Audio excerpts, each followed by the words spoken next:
Shalom. Shalom. Bapak Ibu saudara dikasih oleh Tuhan, mari kita mensyukuri berkat Tuhan dalam kita dalam minggu kita sudah lewati. Apapun situasi dan keadaannya, kita selalu bersyukur dan datang untuk beribadah kepada Tuhan, baik yang ada di tempat ini maupun kita yang ada di rumah masing-masing. Pada hari ini kita akan mendengarkan firman Tuhan yang terambil di dalam Yesaya pasal 40 ayat yang ke-27 sampai ayat yang ke-31.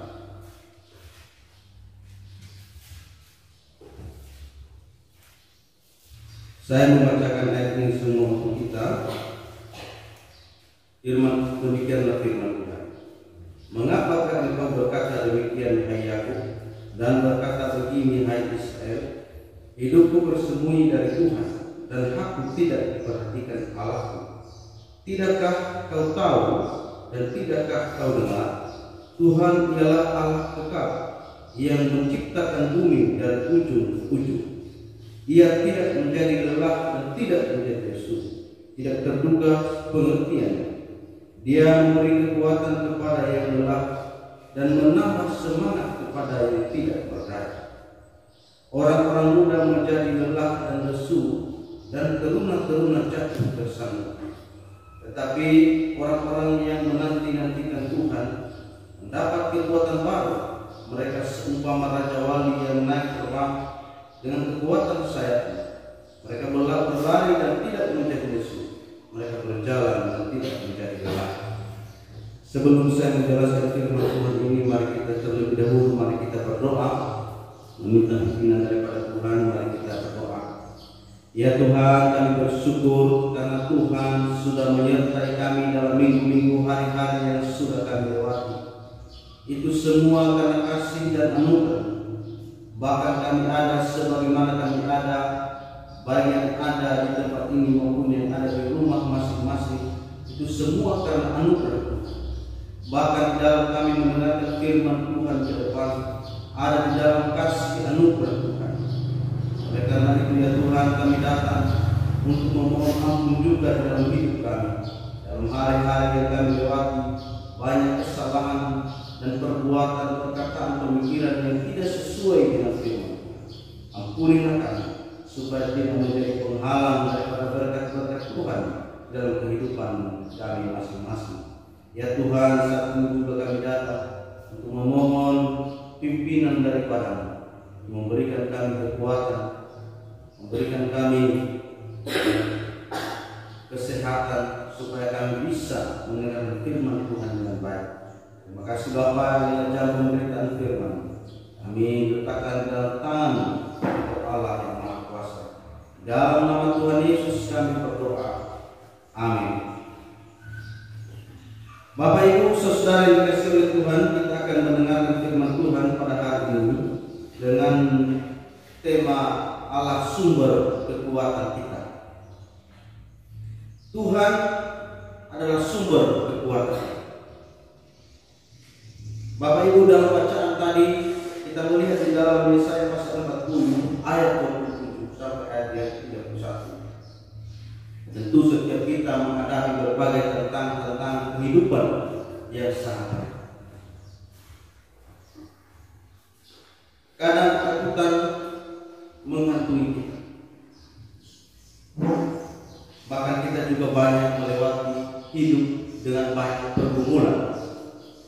Baik pergumulan secara pribadi maupun pergumulan rumah tangga, pergumulan keluarga, pergumulan kehidupan di dalam masa-masa yang kita alami sekarang ini disebut masa-masa pandemi. Maka banyak hal yang menjadi tantangan dalam iman kita kepada Tuhan. Banyak juga yang harus kita lewati, kesusahan dan kesulitan-kesulitan yang kita hadapi di dalam contoh-contoh kehidupan kita. di dalam hal kita juga menjalani perekonomian kita menjalani berbagai hal pekerjaan kita yang tidak membawa hasil yang baik seperti itu. Maka kadang-kadang membuat kita semakin sulit menjadi orang-orang percaya, bahwa kita merasa yang pertama mungkin Tuhan tidak adil dalam kehidupan kita. Yang kedua, atau Tuhan tidak memberi saya berkat, atau Tuhan tidak lagi melihat saya, sehingga kadang-kadang kita sebagai umat Tuhan dalam pergumulan penderitaan tentang iman, maka kita kadang-kadang merasa bahwa Tuhan tidak lagi ada dan kita menyenangkan.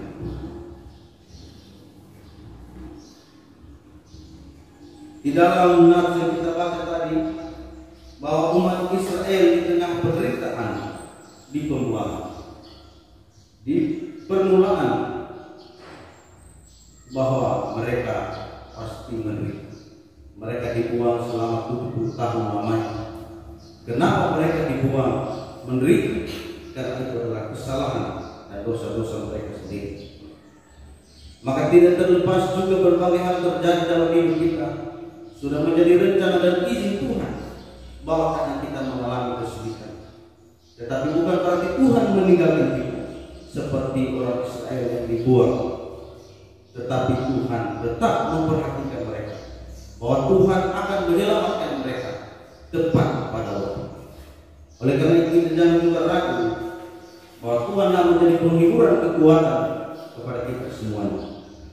Di dalam firman Tuhan bagian yang kita baca tadi, walaupun orang Israel sangat menderita, mereka menangis di tepi sungai-sungai Babel. Mereka dipaksa bernyanyi, menyanyikan nyanyian sukacita di tengah penderitaan. Itu terjadi di dalam Mazmur pasal 137. Bukan artinya Tuhan tidak memperdulikan mereka, bukan artinya Tuhan kalah atau tidak berdaya menyelamatkan mereka. Tetapi Tuhan mau sadarkan umatnya bahwa pembuangan menjadi pelajaran yang berharga bagi umat Israel, agar mereka sadar dan kembali melihat, mencari dan memandang Tuhan. Jika mereka menjadi bangsa yang terbuang, itu akibat memang dari kesalahan mereka. Dan Tuhan mengizinkan. Sekarang Tuhan tidak lagi menyuarakan berita penghukuman, tetapi yaitu berita keselamatan yang akan Tuhan datangkan. Artinya semua bisa terjadi. Bahkan Tuhan dapat memakai bangsa yang tidak mengenal Tuhan menjalankan kehendaknya. Hidup mereka dan kehidupan dunia ini ada di bawah kehendak. Artinya apa? Kadang-kadang untuk mencapai target rencana dan kehendak Tuhan, Tuhan memakai orang-orang yang tidak percaya, atau Tuhan memakai orang-orang yang berdosa atau orang jahat. Tetapi itu semua adalah baik orang yang baik, baik orang yang benar maupun orang yang jahat dan orang yang tidak, ada di dalam kendali. Maka oleh karena itu kita jangan dari kebenaran firman Tuhan yang kita baca, apa yang menjadi kebenaran yang kita ambil sebagai Tuhan. Yang pertama di sini kita belajar, jangan menyalahkan Tuhan. Jangan menyalahkan Tuhan. Ketika kita di dalam penderitaan, di dalam tantangan jauh, di dalam kehidupan kita seperti pada masa-masa pandemi itu, tentu banyak orang Kristen yang merasa mungkin Tuhan tidak adil, Tuhan tidak adil, Tuhan tidak menyertai, Tuhan tidak memberkati, maka kita sudah menyalahkan. Maka oleh karena itu firman Tuhan menegur kita yang pertama, bahwa kita tidak boleh menyalahkan Tuhan, bahwa Tuhan bukan Allah yang salah. Di dalam setiap keputusan Tuhan tidak pernah salah. Dia melakukan semuanya dengan kehendaknya sendiri. Tentu sebagai Tuhan yang tidak pernah melakukan dosa, dia tentu benar.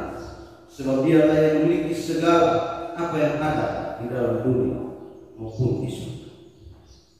Maka di sini kita bisa melihat bahwa ketika kita memperserahkan Tuhan, itu tandanya kita tidak mengerti bahwa Tuhanlah yang pemilik hidup. Banyak juga pada masa dulu orang Kristen atau orang Israel mempersalahkan Tuhan. Mereka meninggalkan Tuhan. Mereka kembali kepada penyembahan-penyembahan berhala. Karena mereka merasa bahwa Tuhan tidak mampu menjawab tantangan hidup mereka. Tuhan tidak mampu menjawab pergumulan mereka. Tuhan tidak mampu menjawab apa yang menjadi penderitaan mereka. Maka mereka mau mencari di tempat-tempat yang lain. Maka oleh karena itu Tuhan malah marah. Sebab kadang-kadang penderitaan, tantangan-tantangan, ujian terjadi supaya kita semakin dekat kepada Tuhan, supaya kita semakin memeriksa diri kita, mengoreksi diri kita, supaya kita semakin dekat kepada Tuhan. Bukan malah kita menyalahkan bahwa Tuhan tidak memperdulikan kita. Sebab itu yang kita juga belajar di sini bahwa manusia memiliki satu kekurangan dan kelemahan yang sangat besar, yaitu ketidaktahuan dan juga keterbatasan. Bahwa di dalam firman Tuhan dikatakan bahwa seperti tadi yang kita baca bahwa rancangan Tuhan bukanlah rancangan kita. Maka Tuhan katakan rancanganku bukanlah rancangan, jalanku bukan rancangan. Jalan Tuhan bukanlah jalan kita. Maka oleh karena itu kita bisa tahu bahwa Tuhan bertindak sesuai dengan rencana dan kehendaknya sendiri. Maka kalau kita berjalan-jalan, kalau jalan kita sudah sama dengan jalan Tuhan, pasti itu tidak lagi sesuai. Artinya kita sudah yang mengatur Tuhan. Kalau manusia lebih hebat dari Tuhan, saya sendiri saya bisa atur Tuhan. Tuhan bunuh ini, wah bunuh, maka semuanya Tuhan menjadi manusia. Bukan Tuhan yang menjadi Tuhan lagi, tetapi manusia jadi Tuhan, Tuhan jadi manusia. Maka oleh karena itu kita bisa tahu bahwa Tuhan bukanlah Tuhan. Makanya firman Tuhan tadi dikatakan yang dibacakan oleh liturgis dalam Yesaya 55 ayat 8, bahwa dikatakan jalanku bukanlah jalan. Maka dikatakan di sana jalanku bukanlah jalan, rancanganku bukanlah rancangan. Maka karena kita sebagai manusia, seperti dalam pepatah mengatakan, manusia berancang, tetapi Tuhan yang menentukan. Maka kadang-kadang dalam hidup kita yang kita sudah rancangkan dengan baik, kadang-kadang itu gagal. Dan ketika itu gagal, kadang-kadang kita mengatakan Tuhan tidak memperhatikan saya, Tuhan yang salah di dalam hidup saya. Maka kita sudah ada di dalam kesalahan yang besar sebagai umat Tuhan. Mari kita menukar pikiran kita dengan pikiran-pikiran bahwa Tuhan memiliki suatu maksud apa yang terjadi dalam hidup kita. Memeriksa diri. Mari kita merenungkan hidup kita bahwasanya Tuhan bertindak sesuai dengan kehendak. Maka pada saat ini Bapak Ibu Saudara dikasihi oleh Tuhan, itu yang pertama yang harus kita renungkan. Saya katakan tadi bahwa kita jangan menyalahkan Tuhan dalam setiap kita. Yang kedua yang kita harus renungkan pada hari ini adalah dibanding dengan berkat Tuhan, mana yang lebih besar, berkat Tuhan atau penderitaan kita? Artinya apa? Sering kita memandang penderitaan lebih besar daripada berkat Tuhan. Jangan memandang, yang kedua, jangan memandang penderitaan pergumulan lebih besar dari berkat Tuhan. Maka itu berkat Tuhan itu mana yang lebih besar? Kira-kira kalau kita pikir yang lebih besar apa? Berkat Tuhan atau penderitaan sekarang ini? Kalau kita pikir-pikir, kita hitung dalam minggu-minggu ini, waduh, saya dapat uang sedikit sekali. Yang ada penderitaan yang banyak. Saya sakit flu, ya kan? Saya batuk, saya apalagi demam. Saya juga bilang kamu corona, ya kan? Kadang-kadang banyak ketika ketemu, oh corona. Orang pikir kita ini sudah corona. Tetapi itulah, kadang-kadang juga saya oh corona, tetapi itu adalah kadang-kadang suatu bahwa sebenarnya corona itu menyiksa, ya. Tetapi Bapak Ibu Saudara yang kasih itu bahwasanya dalam minggu-minggu yang kalau saya lakukan memang banyak sekali pergumulan yang kita hadapi. Yang pertama mungkin kita mengalami sakit, kita mengalami lemah tubuh, kita mengalami kekurangan dari keuangan atau ekonomi, kita mengalami sakit penyakit mungkin yang berat atau yang agak ringan atau yang sedang dalam minggu-minggu yang kita lewati. Kadang-kadang kita memikirkan itu bahwasanya berkat Tuhan sangat sedikit dalam minggu-minggu yang kita lewati. Bahwa Tuhan tidak ada dalam hidup kita dalam minggu-minggu. Banyak hal yang tidak baik yang kita lewati menurut kemanusiaan kita. Pasti kita tidak dalam minggu banyak sekali.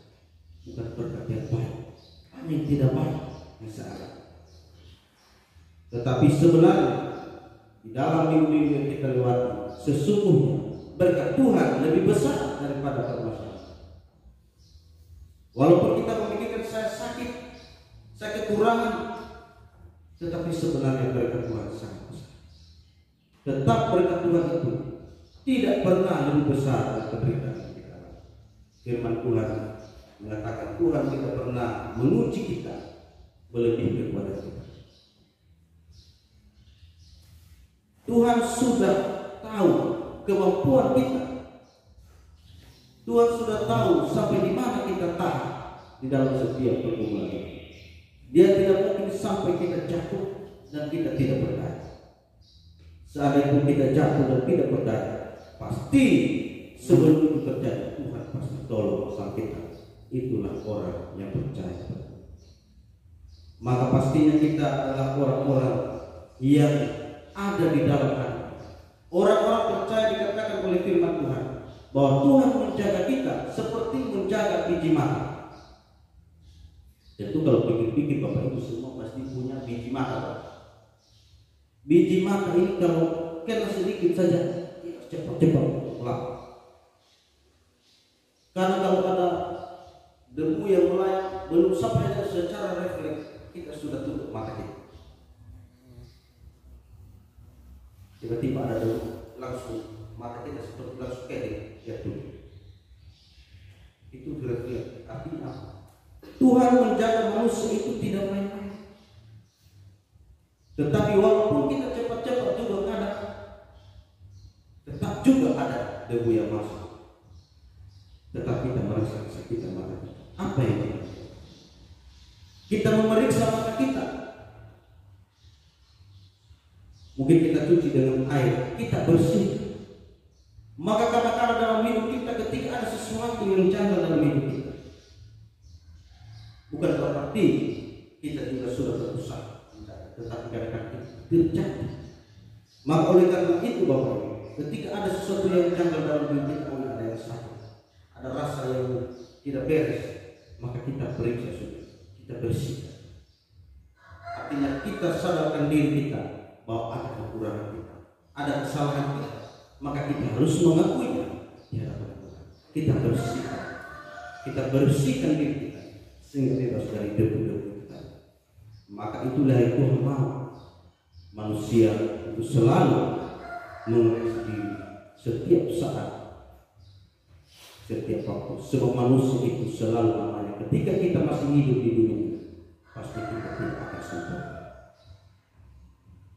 Tetapi kita proses terus menerus bagaimana kita mengoreksi diri ke arah yang lebih baik. Maka ini tadi yang kedua saya katakan, jangan memandang penderitaan, pergumulan atau percobaan lebih besar dari berkat Tuhan. Harus memandang bahwa berkat Tuhan lebih besar. Bahwa kenapa berkat Tuhan lebih besar? Yang paling mahal dalam hidup kita adalah apa? Nyawa kita sendiri. Tidak ada yang mampu membeli nyawa dengan uang, harta tidak ada. Maka kita masih punya nyawa dan kita menghirup nafas atau menghirup oksigen, itu artinya kita sudah menghirup yang paling mahal. Kalau sekarang orang yang kesakitan di rumah sakit, bayangkan dia menghirup oksigen saja, kalau tidak gratis dari pemerintah, mungkin mereka membayar ratusan juta. Hanya oksigen buatan manusia ini, belum lagi oksigen buatan Tuhan, itu sangat mahal. Kita tidak mau membayar setiap tarikan nafas yang kita tarik terhadap bahwa berkat Tuhan sungguh besar. Dan yang kedua, sampai sekarang engkau masih hidup, artinya Tuhan masih memberikan engkau cukup makan minum, maka engkau masih hidup, belum ada kelaparan. Itu artinya ada berkat Tuhan. Kadang kita hanya merasakan dan kita hanya menilai setiap penderitaan yang kita alami, tetapi kita tidak melihat hal yang kecil yang kita alami karena kita merasa itu sudah biasa. Tetapi berkat Tuhan itu selalu besar di dalam hidup kita. Dan yang terakhir yang harus kita renungkan di sini adalah kita harus memiliki kekuatan. Kekuatan kita adalah iman. Kita harus ingat yang ketiga, kekuatan kita adalah iman atau pengharapan kepada Tuhan. Kalau kita tidak punya kekuatan ini, maka kita mudah jatuh. Ketika kita sudah jatuh, maka kita mungkin agak sulit untuk bangkit. Ketika kita jatuh, apa itu saudara dikasih oleh Tuhan? Tergantung parahnya. Ada yang jatuh, orang itu masih bisa bangun sendiri. Yang kedua, ada yang jatuh harus ditolong oleh orang lain. Dan ada juga yang jatuh tidak tertolong. Maka Bapak Ibu Saudara dikasih oleh Tuhan, kalau kita sudah jatuh, kalau Anda masih bisa bangun, bangunlah dan lakukanlah bagian. Jika juga engkau melihat teman saudaramu yang jatuh, dia tidak mampu bangun sendiri, maka kita yang rohani, yang mengerti firman Tuhan, mari bangunlah, bangunkanlah dia, angkatlah dia, tolonglah dia, supaya dia bisa bangun dari kejatuhan. Supaya kembali ke arah yang baik, ke arah yang lurus. Bukan kita semakin membuat dia jatuh, bukan kita semakin mengejek atau mengucilkannya dia, atau tidak memperhatikannya dia, atau kita mengolok-olok dia supaya dia semakin jatuh di dalam kejatuhan. Tetapi mari kita bergandengan tangan untuk membantu dia kembali bangun dari jatuh. Kita memberikan dia sesuatu pandangan ke depan bahwa dia mampu berjalan lagi walaupun dia pernah. Dia mampu memperbaiki kembali walaupun dia sudah ada lecet-lecet di dalam hidup. Bahwasanya Tuhan masih mengasihi. Dan seandainya Tuhan atau kita tidak tertolong, ya sudah jatuh tapi tidak tertolong. Kalau tidak tertolong, itu bukan bagian kita, tetapi itulah bagian penghakiman dari Tuhan. Maka bagian kita adalah kita berdoa dan kita melakukan bagian kita, menolong, mengangkat, mendorong, dan memberikan motivasi sebagai seiman atau kawan seiman di dalam Tuhan. Firman Tuhan mengatakan, berbuat baiklah kepada semua orang, terutama kepada kawan-kawan seiman. Maka oleh karena itu kita memperhatikan kawan-kawan seiman. Kita mengangkat memperhatikan dengan baik, saling menolong di dalam kekurangan pada saat bencana ini, pada masa-masa ini. Mari kita saling sharing apa yang terbaik dalam hidup kita supaya kita mendapatkan jalan keluar. Dari dalam nafsu firman Tuhan, kita harus mengingat yang terakhir di sini. Dalam firman Tuhan katakan tadi, tetapi orang-orang yang menanti-nantikan Tuhan mendapat kekuatan baru. Mereka seumpama raja wali yang naik terbang dengan kekuatan sayapnya. Mereka berdiri dan tidak menjadi lesu. Mereka berjalan dan tidak menjadi lelah. Pengharapan pada pertolongan Tuhan tidak akan sia-sia. Tuhan yang menguatkan kita menghadapi pergumulan hidup kita. Dan Tuhan juga yang akan memberi kelepasan bagi kita dari berbagai pergumulan ini. Orang yang menanti-nantikan Tuhan artinya adalah orang-orang yang selalu berharap kepada Tuhan akan memampukan kita menjalani pergumulan. Sebab kita tahu bahwa kesudahan dari pergumulan kita adalah kebaikan yang sudah direncanakan oleh Tuhan di dalam kehidupan kita. Tadi kita mengingat 3 hal perenungan kita pada hari. Yang pertama, jangan menyalahkan Tuhan. Yang kedua, jangan memandang penderitaan, pergumulan lebih besar dari berkat Tuhan, tetapi sebaliknya. Dan yang ketiga, kekuatan kita adalah iman kepada Tuhan di dalam harapan yang besar. Mari kita berdoa. Tuhan, terima kasih kami sudah mendengarkan firman-Mu. Kiranya Tuhan memberkati kami semua, bahwa Engkau Allah yang Maha Kuasa, bahwa Engkaulah sumber kekuatan kami satu-satunya, bahwa Engkaulah andalan kami, Engkaulah kekuatan kami. Kami tidak punya kekuatan lain selain Engkau, ya Tuhan. Ya Tuhan, inilah kami manusia yang lemah, banyak kekurangan kami. Oleh karena itu kami memohon kekuatan pertolongan daripada-Mu, ya Tuhan, sehingga kami Bapa boleh menjalani hari-hari kami sebagai umat di dalam perlindungan, kekuatan, dan penghiburan daripada-Mu sendiri. Terima kasih Bapa di dalam surga. Inilah dan ibadah kami selanjutnya kami titipkan di dalam tangan. Di dalam nama anak Yesus Kristus Allah yang hidup, kami berdoa. Amin. Saya serahkan kembali kepada Tuhan Yesus.